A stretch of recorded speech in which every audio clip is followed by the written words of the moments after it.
Okay, so we're going to go ahead and get started, and remember, track your questions, and we're happy to touch base with those.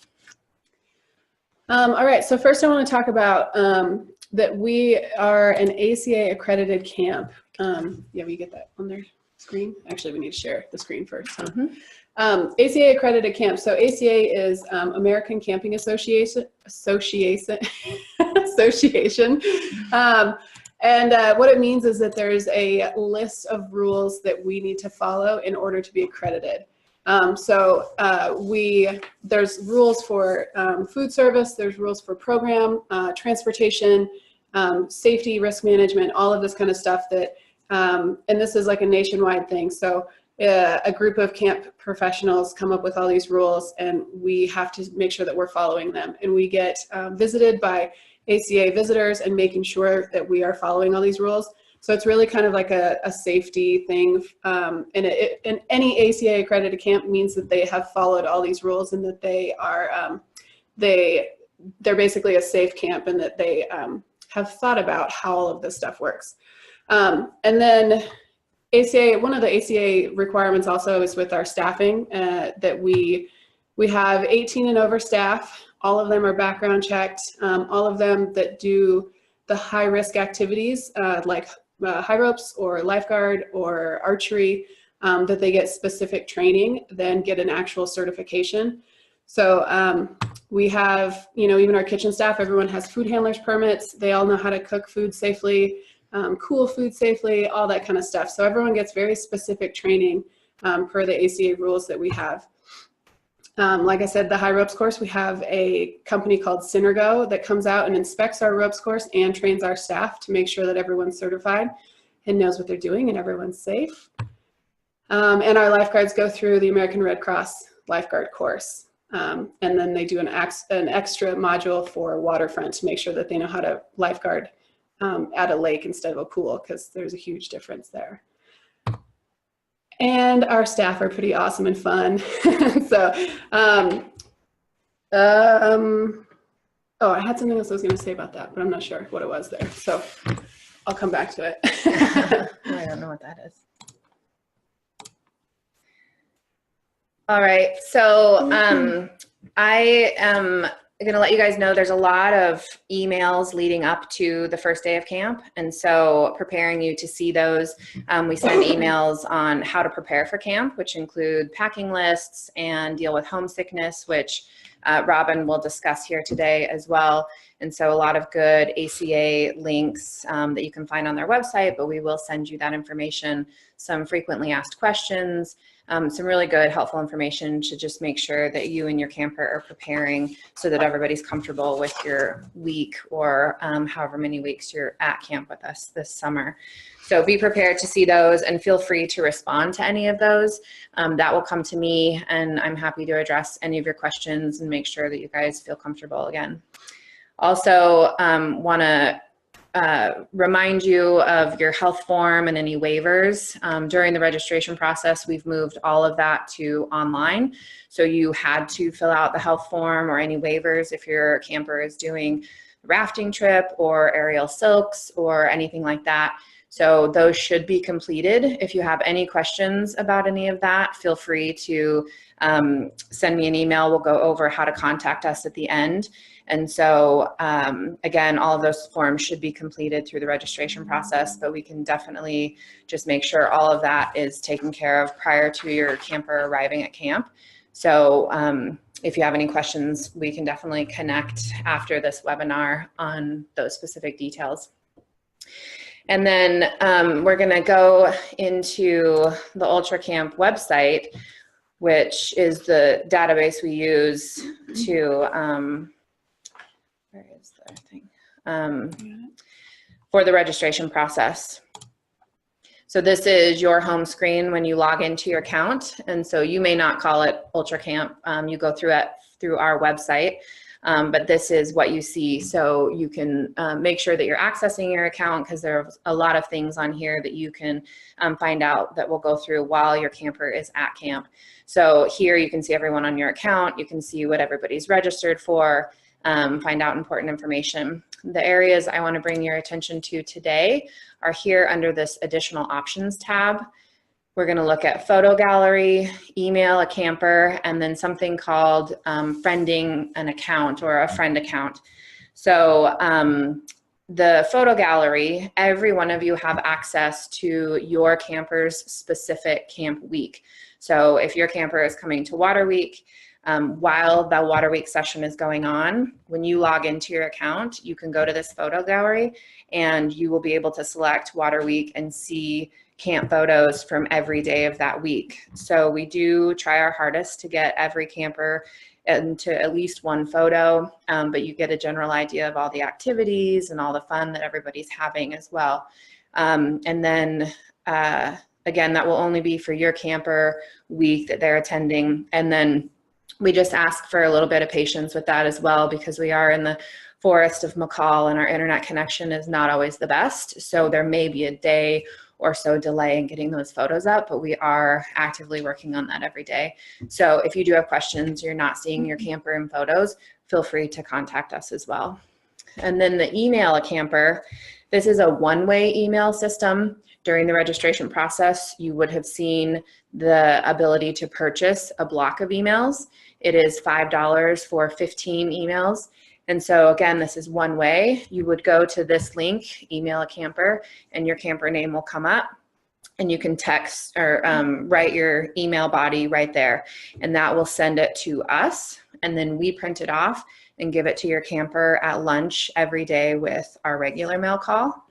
So again, you can send your camper 15 emails in a day or space them out over that entire week so they get something every day. Is a really fun thing to do. And then under that link as well, when you go to it, it will give you the option to set up a friend account. And so this is a really easy way for grandparents or aunts and uncles or friends to also have access to that email system. So again, go into that link. It'll walk you through how to set up a friend account and give them a link to be able to have access to emailing your camper as well. So I'm gonna do the camp store one too, so they can look in there and add money in. Yeah, I'm not sure that's what this is. Okay, so another area again under additional options, camp store. I'm gonna talk about it in more detail in a little bit, but what you can do is go to that option. You can add money. You did have the option to add money during the registration process, which you don't have to do. You can send them with money to camp or to the bus, and we can add it there.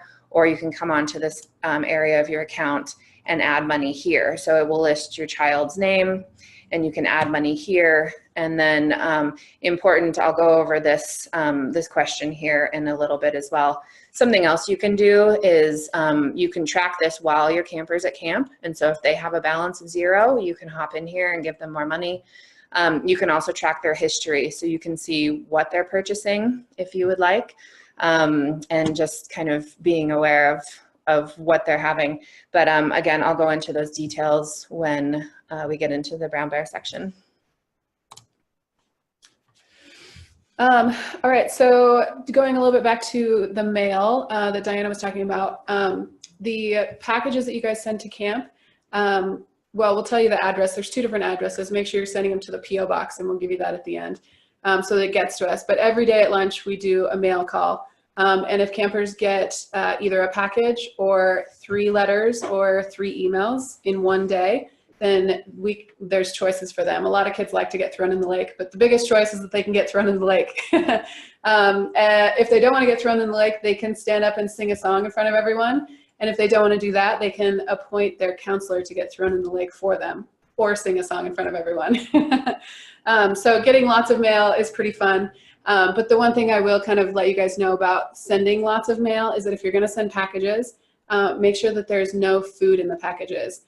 The kids get tons of food with the meals. We have snacks, and then they can purchase stuff at the camp store and get more food. And we just don't have the storage space to store all this food because it has to be in airtight containers that animals can't get into. And we end up just kind of having stacks and stacks of these containers in our tiny little camp store. So we're asking you guys not to send food this year. So some things that you can send that are awesome are anything glow in the dark. Kids love anything glow in the dark. So like bracelets, necklaces, really anything like that. Any kind of something that they could tie-dye, like white socks or a white t-shirt or something like that. And the last thing that's pretty awesome is some sort of game they can play as a cabin. So like card games, dice, or like Mad Libs or something they can all do fun together when they're doing their rest hour is pretty awesome too in packages. So just make sure no food, no gum, that kind of stuff, but there's lots of other fun toys and things you can send in packages. I want to talk about homesickness a little bit. Homesickness is pretty common, and it's definitely something that we deal with every week of youth camp. And things that we do at camp for those kids, we talk to them a lot. We make sure that they understand that they're not alone, that this is something that happens to everyone. It happens to our staff members that are far away from home. So it's a very normal thing. So talking to them helps out quite a bit. We have little kind of activities they can do to take their mind off of it, or kind of putting it into perspective helps too, which I just heard from somebody else. A pretty awesome thing is to take a deck of 52 cards and talk to them about those represent a week of every, of the whole year, and how many weeks are you at camp, and you pull out one, and it's like a visual that they see that this is 1 week and they can do it. So little kind of tricks like that. And then the biggest thing we're doing this year, which I think is going to be really great, is we have a staff member that has a master's degree in counseling, and they are coming up to help specifically with this kind of issue, to help these kids realize that they can do it, they can make it the week. If someone needs a little extra like one-on-one time, or maybe just needs some downtime to talk to someone, that's what we're calling it the inclusion and behavior specialist. So she's going to be the person that camper can really go and talk to if they want to. Obviously their counselor is there to help them too, but this is like an extra person to help everyone. The other thing with homesickness is that it happens for parents too. So I want you guys to realize that it's totally normal to miss your kids when they're at camp. And something that we let all of our first-year parents do is that if you send your kid to camp and you drive away and you're just like, oh, I miss my kids so much, I want to make sure they're okay, you guys can do what we call a camper check-in. So you're welcome to call our camp office and ask for a camper check-in for your camper, and then within 24 hours we will call you back and give you a list of things that they are doing and the friends that they're making, and anything else that camper has told us. So if we don't already know what that camper is doing, it gives us some time. We can go find them and ask them and make a list of things that they've told us that is awesome, things that they're having fun with, maybe things they're not having fun with, but the friends are making, just all sorts of things. And then we can call you back and let you know what's happening with that to make you guys feel a little bit better. And then the last thing I want to talk about is Lost and Found really quick. So Lost and Found at camp there's tons of it. There's always lots of clothes and stuff left over, random shoes. So the best thing you guys can do is label everything that you're packing. And if you have your camper help pack the bag and they know what's in the bag, they're much more likely to make sure that it's in the bag when they come home. So make sure the kids are helping pack and that everything's labeled. And then how Lost and Found works at camp is we have this giant rock in front of our dining hall that's called Trust Rock. So if somebody finds Lost and Found and they're doing an activity or something and something gets left, they take it and they put it on Trust Rock, and then it's kind of in the center of camp. So anytime you're coming to the dining hall or doing a different activity, you're walking past this rock and the kids can pick up their stuff. And then at the end of the week, we gather everything from all over camp and we do like a big Lost and Found fashion show to try to like get rid of the clothes and get them back to the kids that they belong to. But inevitably that from the dining hall to the checkout table, someone loses something. So at the checkout table, we'll have a pile of Lost and Found also. So if you guys are picking your kids up from camp, check the table. If you're not picking your kids up from camp, all of that stuff that's left over at the end gets bagged up and we'll send it down to Diana down here in Boise. So if you are missing something once you get home, email Diana and let her know, and we will go through the bags of stuff and see if we can find it. Okay, we're gonna share our screen again, back to, what are we doing? Oh, to the pictures. Who's doing this again? There it goes. There, go one more. Oh, well, it was just, Robin already talked about the mail, but this is an example of, we have multiple of these carts daily at camp. So the packages are really fun and the kids really love them. Just the reminder that we're not doing food from this point on, but it's a lot of fun to get packages at camp and we're getting them every day. So feel free to send them. We want to talk to you about our Brown Bear store. We've mentioned it a few times. So on the left is the front door, what you see when you walk around camp, and then the other picture is inside. So it's very small. You kind of jam in there and line up to get your snacks and things like that. We have a variety of things, t-shirts, sweatshirts, sunglasses, flip-flops, headbands, all sorts of things, stuffed animals. But then also we have soda, snacks, but we have granola bars and water and healthier options. Along with the candy. but definitely a lot of candy as well. This store is open in the afternoon during waterfront time. So there are a couple hours each day that the kids have access to this. So that store money that we talked about, you can add during registration or feel free to bring to camp. We suggest approximately $2 a day. Which is, usually somewhere between $10 and $20 for the week is plenty if they're just purchasing kind of those snacky things. If you want them to buy a t-shirt or a sweatshirt, you would have them, you would put that money on the account, or you can pre-order the sweatshirts as well. You have until May 15th to add those to your registration if you're interested in a sweatshirt new this year. And so you've got that store deposit. The question that was on that page that I was showing you about refund or donating, if you have a balance under $15, that is automatically donated to our Camper Scholarship Fund. If you have a balance over $15, you can choose to either have that refunded to you or donate it to the Camper Scholarship Fund. So that's the answer to that question when you're adding money to your store account. Over $15, let us know what you want us to do with that, and we can get that back to you or donate it to the scholarship fund. So that's our camp store, and then our fun stuffed animal options. This is on our dining hall deck looking out to the lake, but we have some cute stuffed animals and some new additions this year, more than these little guys. So that's our camp store. Feel free to ask any questions for that as well. All right, I want to give you guys kind of an idea of what arrival and departure day looks like and what to expect. So if you're dropping your campers off at camp, this is the top of our hill before you drive into camp. So you'll see the sign and you'll see a staff member standing at the top of the hill. They'll kind of just greet you and let you know, if it's okay to go down the hill or not. The road that goes down that hill is pretty skinny, so it's like a one-car road. So there's a person at the top and a person at the bottom, and they'll tell you, yes, you can go, or no, let's wait for this person to come up. That way no one's trying to back up or down this hill. And then once you come down the hill, the other person that's down there will help you figure out where to park and where to go for check-in. But once you get to the check-in table, that's the picture on the left, you'll see me or our assistant director, and we're basically just making sure we have all of the forms signed and that we have camp store money, or if you've pre-purchased a sweatshirt like Diana was talking about, we'll have them at the table there for you, for the kids to take them right then. We'll put their names on them so they can wear them for the week. And then after you're done with us at the table, you'll go right behind us, which is the picture on the right, and that's the health center. And you'll go up there and you'll speak to our on-site healthcare provider that we have during the week about anything on the health form that you want to talk to them about. And then every camper also gets, we call them head checks, but it's a lice check to make sure that we're not bringing someone onto camp with lice. But our on-site healthcare provider it's a different person every week, and they're mainly volunteers, but they're all either nurses, doctors, paramedics. They have certifications to be doing that.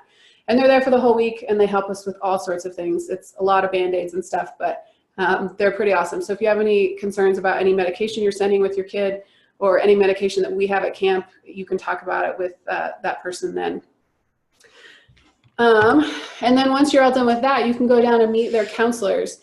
So they play games. If it's raining, they're in the rec hall playing games in the rec hall. And then that bottom picture is everybody gets a name tag, and then we put beads on the name tag. So as everyone's kind of arriving and you've already done all your check-in and seen the nurse, this is kind of what you're going to see happening. Everyone's kind of hanging out, playing, get to knowing each other, and making some name tags.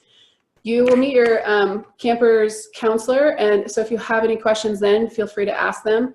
If you have written stuff on the health form that the counselor should know about, then they will have already known that. We go through all of that before the campers get there. But anything else, or maybe you forgot to write something down, definitely ask the counselor and talk to them then. And then, oh, not that picture. And then really the best thing for arrival day, I know it's tough, but is to do it quickly and get out of there, because the longer you stick around, the harder it is for your kids. But not that you can't stick around and come check out camp and everything, but just kind of a tip for you guys that the longer you stay, the harder it gets to actually leave, and the harder it is for your kid to watch you leave. But feel free to come and take a tour of camp if you want, and come meet the counselors and do all of that. Once everyone gets there, the bus usually shows up at like 4:30, and then we get everyone in their camper groups. And once everyone is there and all the parents are gone, we go into rotations. And these rotations are, they do swim tests. We go to Brown Bear, and everybody takes a picture that we put onto your Ultra Camp account so that we can keep track of all the campers. And then we also tell them how much is on their Brown Bear money, so that they know how much money they have. We have a rule at camp that if somebody comes to camp with no money on their Brown Bear account, we still give them a snack and a drink every day just on camp, because we want to make sure that everyone feels like they can go to Brown Bear. We're not trying to exclude everyone.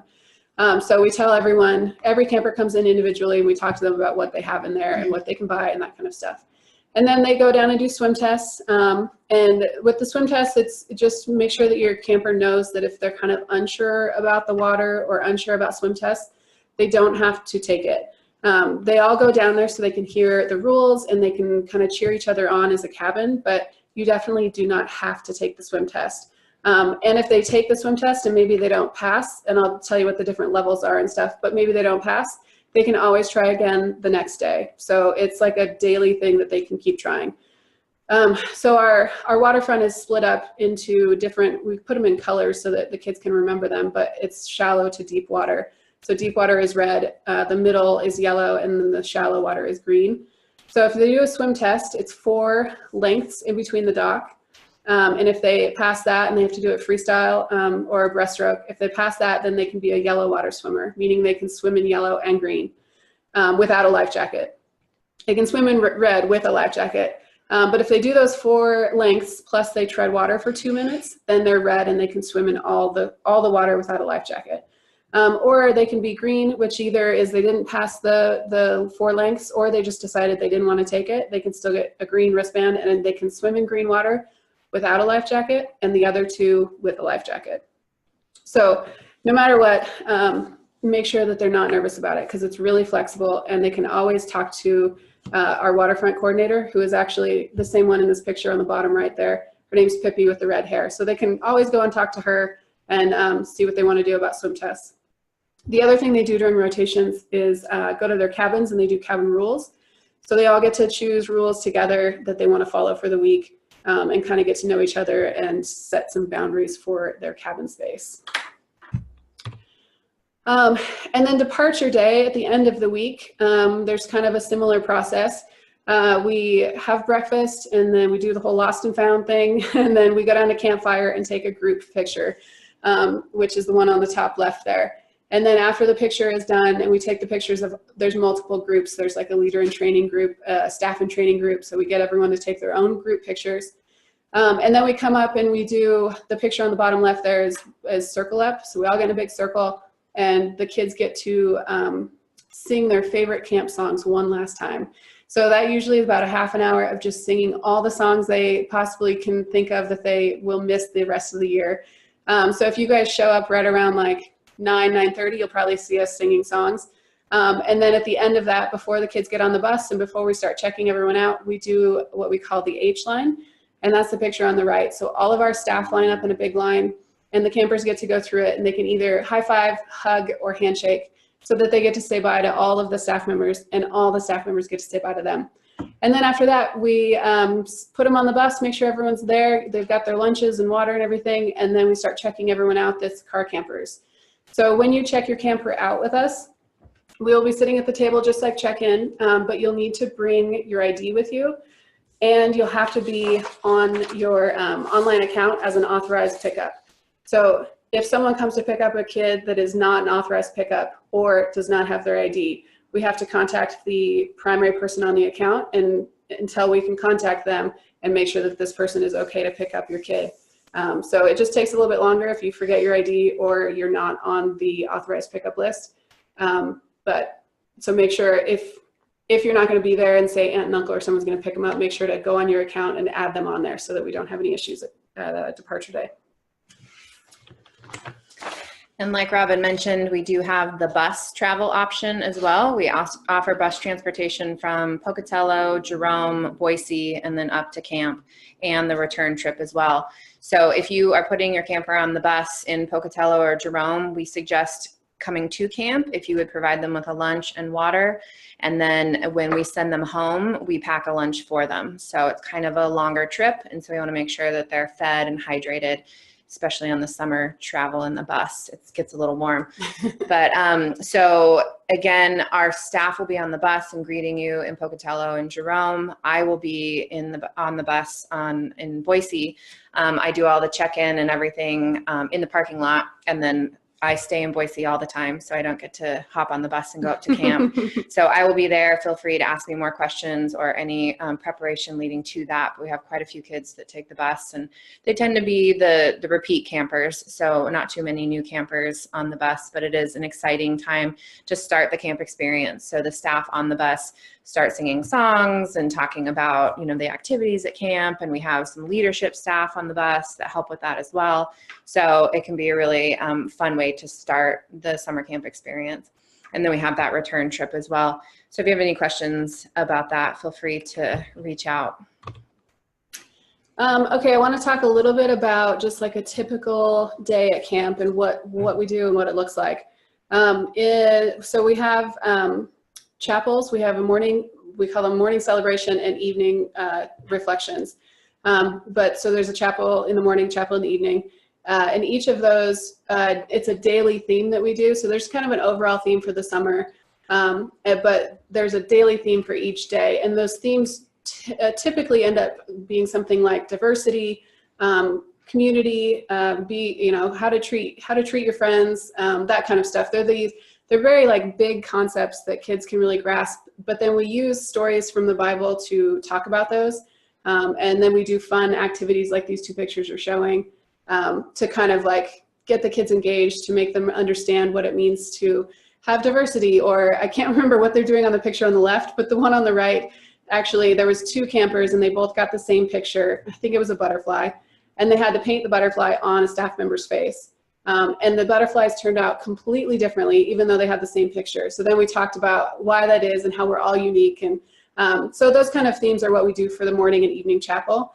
And then every camper gets an hour with our spiritual coordinator in like a smaller group to kind of talk about something more in depth. The past few years has been about ways to pray, and that you don't necessarily have to go to church to pray, that you can do it anywhere you're at.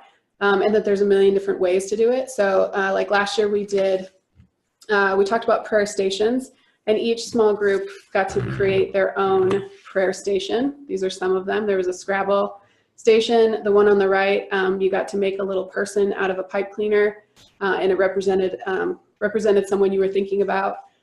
So each small group got to make a prayer station, and then at the end of the week we had a ton of these prayer stations, and we set them all up and let the kids for like 45 minutes go and experience each other's prayer stations.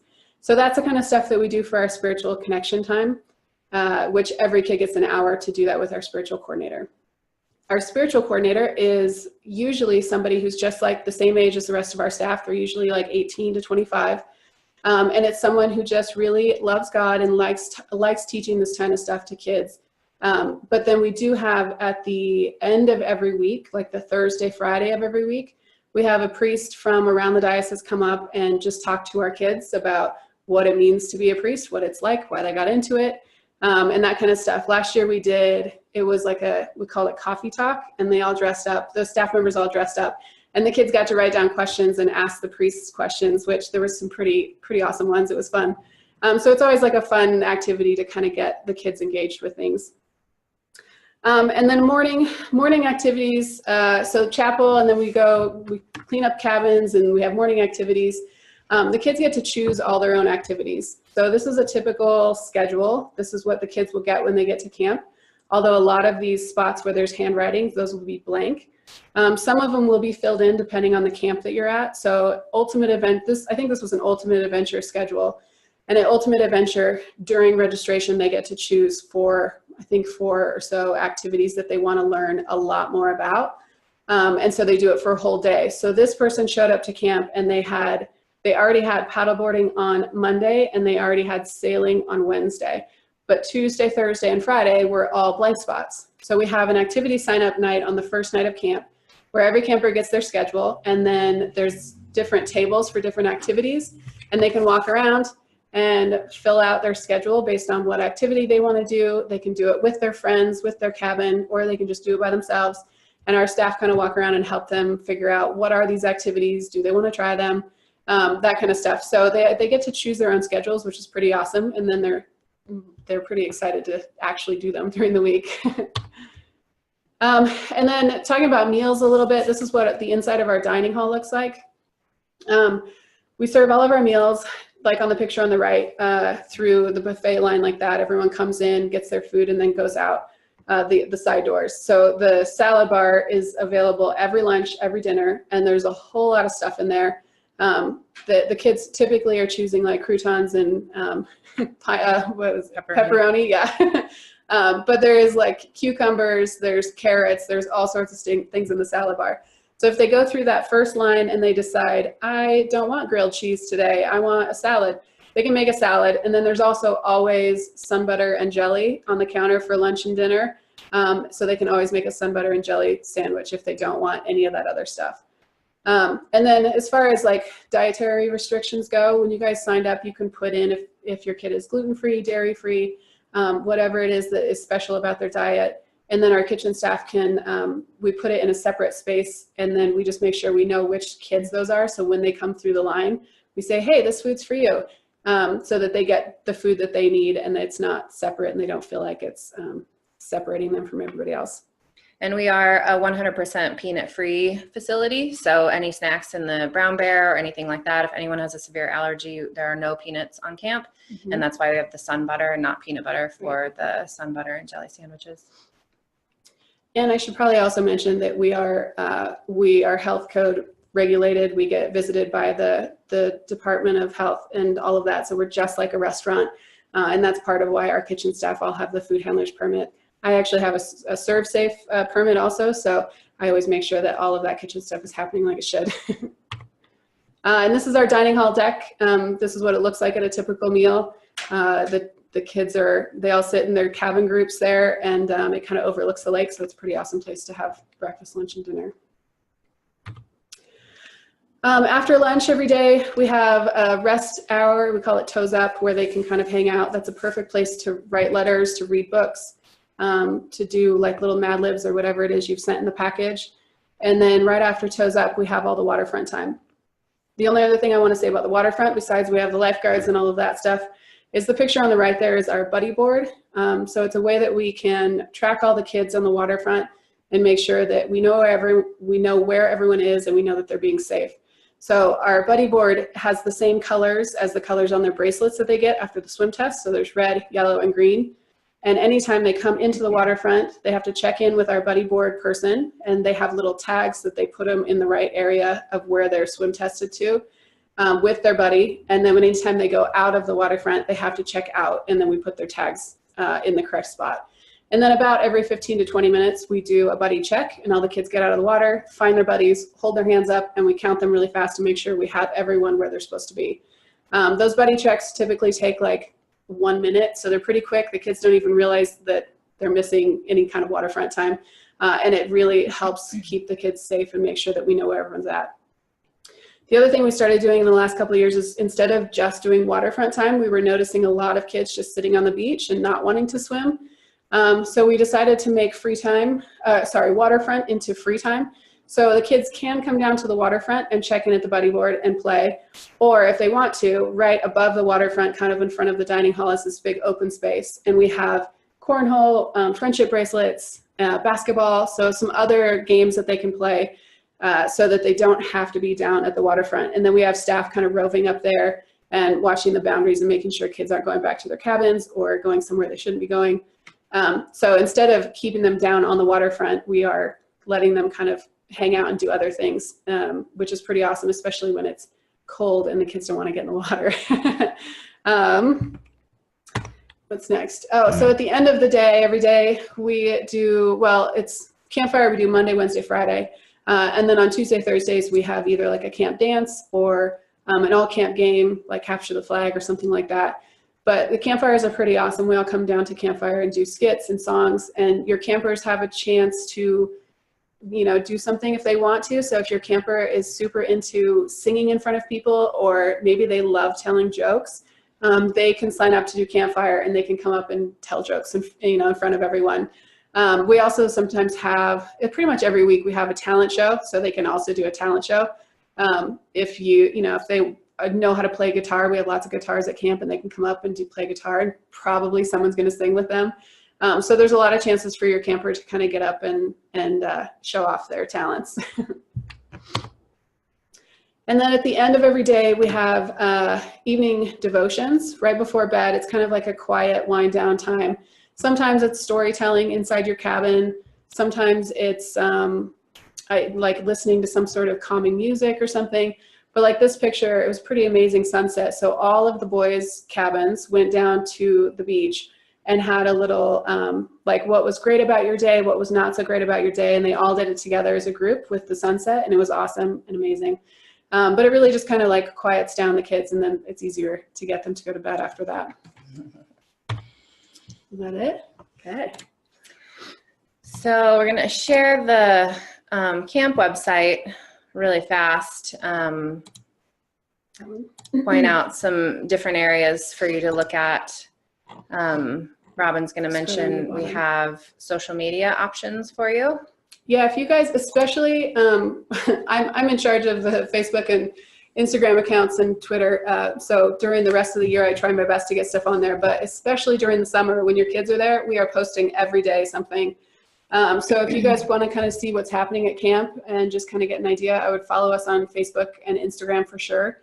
Twitter, sometimes we do. But then we also have a YouTube page with a ton of videos. And you can, right now you can see videos from past summers.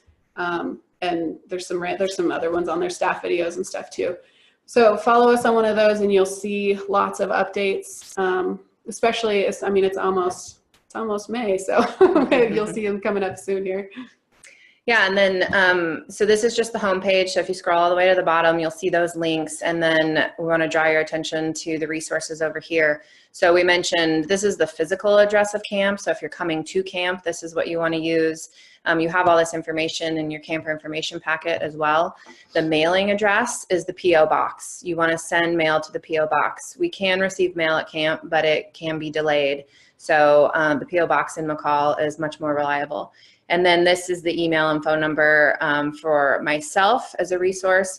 This number will transfer up to Camp in McCall when we get there in a few weeks. And so you will get an office staff up there as well for more direct connection. And then also under the About Us tab, we have more contact us information. This is a little bit more specific about each of us. So these are the reasons that you could call me and ask questions. Here are Robin's information. And then we also have an executive director, Marty Beck, for kind of beyond day-to-day camp operations. But those are all phone numbers and emails for more direct contact. And then an area I'd like to point out that's kind of fun leading up to camp or while your camper is at camp, if you know their counselor, you can come here and see all of our staff. You can read about each of us for the year-round staff. This is our assistant director who will be joining us soon. And then you can see the seasonal staff who has already been hired with kitchen coordinator, waterfront, and then getting into counselors and lifeguards and things down here. So it's kind of fun to read about those folks who might be your kids' counselors and see what where they are in life at this time. A lot of college kids just looking to have a really good summer. Well, so while we're on this page, I should tell you these are all camp names. So Nesquik is not his real name. We use camp names for a couple of reasons, but one is because it's fun and the kids love to spend the week trying to guess what their real names are. But it also kind of helps us out because it makes it a little harder for the campers to find staff on social media. Not that I don't want them to continue those relationships, but we don't manage our staff's social media accounts, although we do spend a lot of time during staff training talking about appropriate versus not appropriate. And even after they leave camp, the campers still think of them as Paradise Point Camp. So we just try to limit that having campers follow staff members on social media. So that makes it a little bit harder. And then just, you might be noticing that this staff person is from New Zealand. We do hire international staff, so that's really fun to bring in a lot of different, we've had Poland, Germany, France, New Zealand, Australia. So people come from all over the world, so that's a really fun way to integrate that into their cabin time or various activities that we do as well. So we're gonna come back to us, and this is the opportunity for question and answers. So feel free to type in the chat box. You're also welcome to unmute yourself if you want to ask a question yourself, but you can type in the chat box as well. And if you guys don't have any questions, that's pretty much it for us. So well, it looks like we do have one. By boat. Yes, we do have campers dropped off by boat. For our youth camps? For our youth camps, yeah. So there's definitely campers that their families have cabins up on the lake, and during arrival day, they'll come by boat. Just so that if you are doing that, you'll realize that we don't necessarily have our check-in station down at the waterfront. So when you come by boat, you will most likely have a staff member come up to you and say, "Hi, who are you?" But you'll have to actually take their stuff and go up to where we do check-in in the parking lot. But yeah, we have a dock. You're welcome to come and dock your boat there.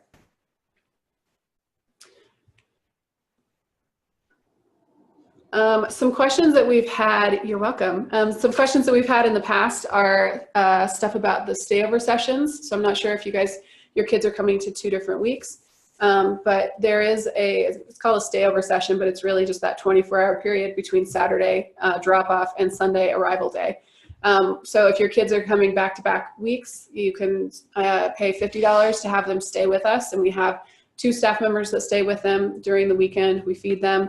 It's pretty relaxed weekend, and they watch movies, we do some kayaking, we hang out on the beach, but we really give the kids some downtime to be able to recover from the crazy week and get ready for the next crazy week. But that's definitely an option too. And if you're doing a stayover, there's also a period of time on Saturday, I think it's from 1 to 4, the parents can come out and visit their kids. You can even, if you want to come out for lunch, just email me and let me know so we make sure we make enough, but you can come out and have lunch with your kids. And just see them for a little bit, and then you can leave them and go on. So the question is it good for bonding for a new camper to be on the bus or get dropped off? I really think it's very personal for you kind of assessing how your camper might do. The bus is, it is starting 2 hours ahead of time. It is a 2-hour bus ride from Boise to McCall, or depending on where they would be getting on the bus. So there's not necessarily talking the whole time, or, and they can't necessarily be rowdy with the bus driver trying to concentrate and drive.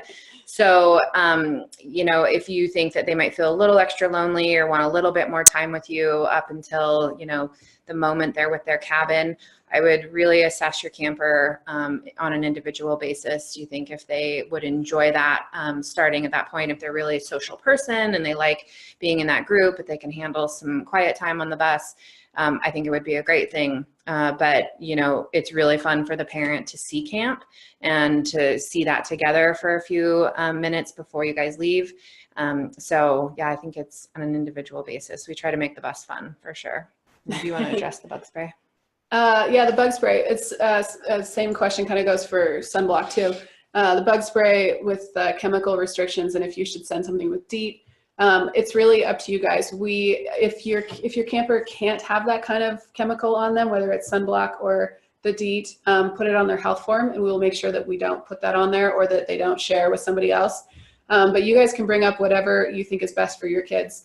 But yeah, if you don't want something on your kid, put it on the health form, and we will make sure that doesn't happen. But even at the waterfront every day, we have tons of sunblock, and we just spray the kids down every 30 minutes if it's a really sunny day. So if there's any restrictions with just like normal sunblock, just let us know on the health form, and we'll make sure that we don't do that. So activities during Water Week, there are a few additional activities during registration process. You had the option to choose a boating activity. So we rent a speedboat every week during Water Week. And so you can do wake surfing, water skiing, tubing, wakeboarding. You can just ride the boat, or you can say you're not interested in the boat. So that's something you can sign up for during the registration process. And that is no extra money. That's just included in the camp. And it's so that we can put it on those schedules that I showed you guys. It's so that we can block out those times. If they're going tubing, we want all the tubers to go on the boat together. So we're not wasting time going in between, water skiing and tubing, so that we can do those schedules early. And then the other one you can choose is the rafting trip. And that one is extra money because we get a bus and we take them down to the rafting company, and they do a pretty fun trip on the Main, which is like half a day or so.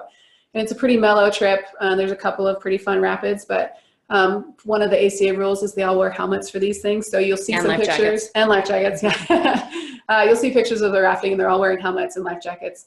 But it's a pretty awesome rafting trip too. And then do you want to talk more about the other activities we have on camp, ceramics and archery? Well, specific activities for Water Week that the kids choose, that they choose specific activities at camp that kids choose, like no matter what week it is. It's ceramics, tie-dye. We have poi balls, which are those balls that you swing around. We've got guitars, and we're getting some ukuleles this year. There's mountain boarding, which is like kind of skateboarding and snowboarding, but there's wheels on it. Archery, axe throwing, ropes course, and then specific waterfront or Water Week activities. We divide the kids into age groups. So the oldest kids get to do a stand-up paddleboard trip, and we do them in smaller groups, and they go around to the, oh my gosh, what's the beach over there? North Beach. Yeah, they go around to North Beach, and they actually do a stand-up paddleboard trip down the river that comes into the lake, which is pretty awesome. And that's the only time these kids ever say that they see a moose. I've always wanted to see a moose, but they always see it on the stand-up paddleboard trip. So it's pretty cool to just kind of get off camp with our staff. We always send a lifeguard, and then again, they get to do a trip like that. And then the middle kids get to do something like island hopping. We've got those islands by our point, and they can swim to each one and kind of explore the islands and then come back to camp. And then the little kids do a different kind of Water Week activity. One year it was we made a slip and slide that went into the lake, and the little kids got to do that. So there is specific Water Week activities that the kids will choose once they get there. And then there's ones that we just put them in versus, depending on their age group. The question regarding sweatshirts each year, we actually try to make them different every year, whether it's color or definitely the design on them. Mm-hmm. So it's like a maroon red. It's like more of it's like a pink. It's called sangria, if that helps at all. Okay. It's like a darker. We actually just finalized the design for the sweatshirts and t-shirts this year. So probably next week or the week after that, I'll be putting it on social media and telling everyone what it looks like. But it's like a pinkish shirt this year. But we also, like we were talking about with Brown Bear, if we have leftover sweatshirts or t-shirts from previous years, those are for sale in Brown Bear, or you can certainly contact us and ask us specific size and the green sweatshirt if that's what you liked, and see if we have some leftover from previous years, and you can certainly purchase those as well. We have another question, one moment.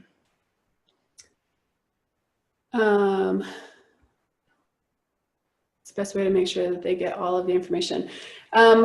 If you add them to your account, sorry, I should can everyone read the question, or maybe it is to everybody? Yeah. If you are not dropping off or picking up your campers and somebody else is in your family, how do you make sure that person gets all that information? If you put those people on your account with email addresses, they will start receiving all of these emails. I think there's a little box that you check that says make sure that they get. We can check that they're carbon copied on all the emails. Yeah. The other way to do it was just be to forward all the emails that you get, but we can easily put them on your account so that you don't have to think about it.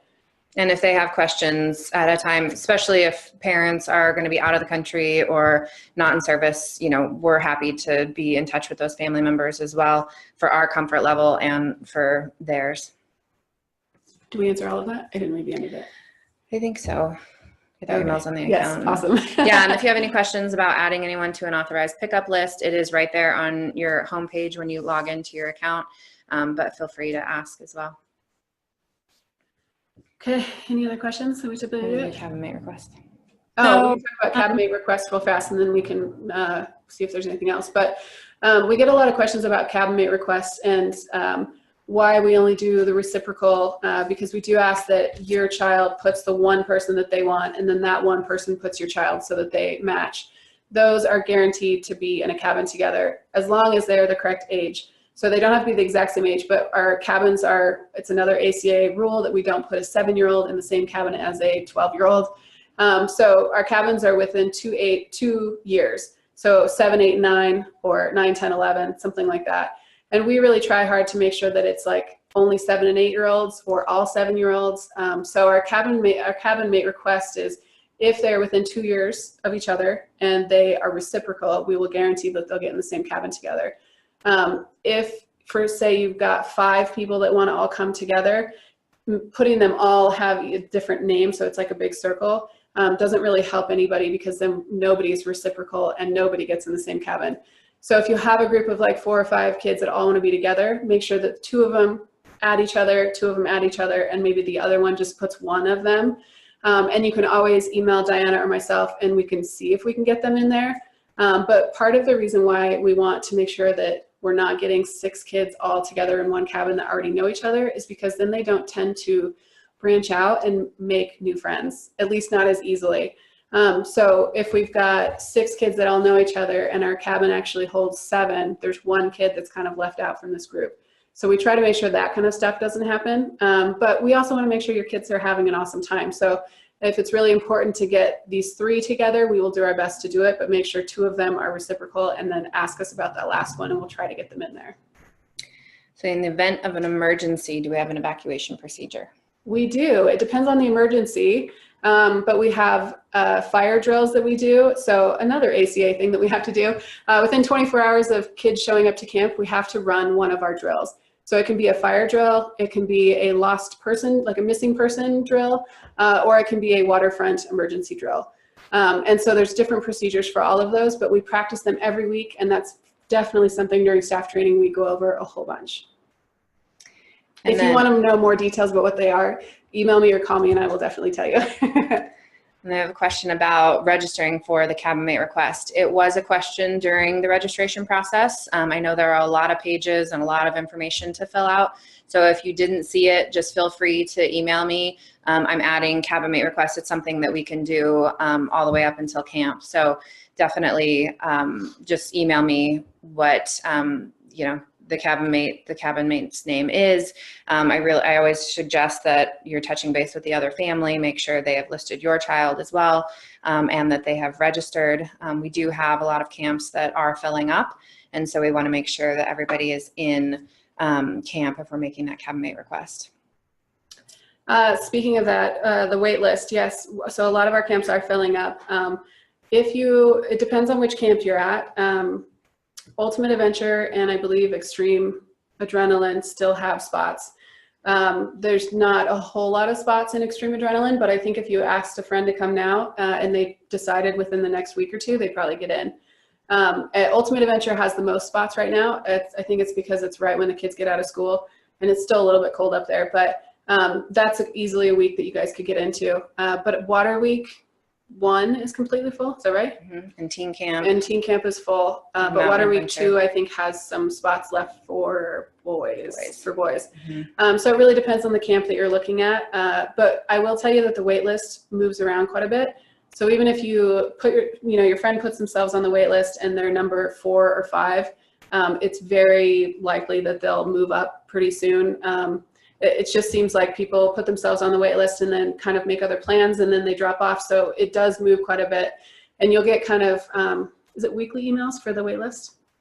No, this far out in advance, it's every few weeks. And then as we get closer, it is more often, but you will get, as with all the other camp communication leading up to your arrival, you get emails notifying you. So if your camper is in the top 3 spots, it will say specifically where they are, like your kid is number 2, and we want you to watch out for that process. If they're 4 or below, it won't say the number, it will just tell you to watch out. So when the space does become available, you will get an automatic email letting you know that with a link to register.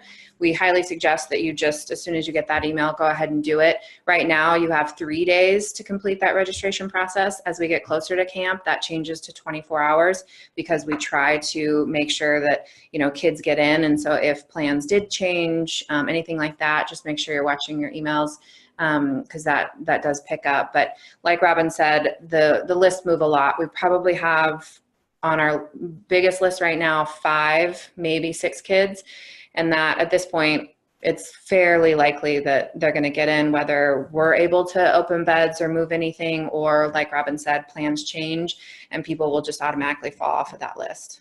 Thank you guys all for taking this time on your Saturday to join us, and hopefully you'll get out and enjoy. It's still nice weather. Yeah.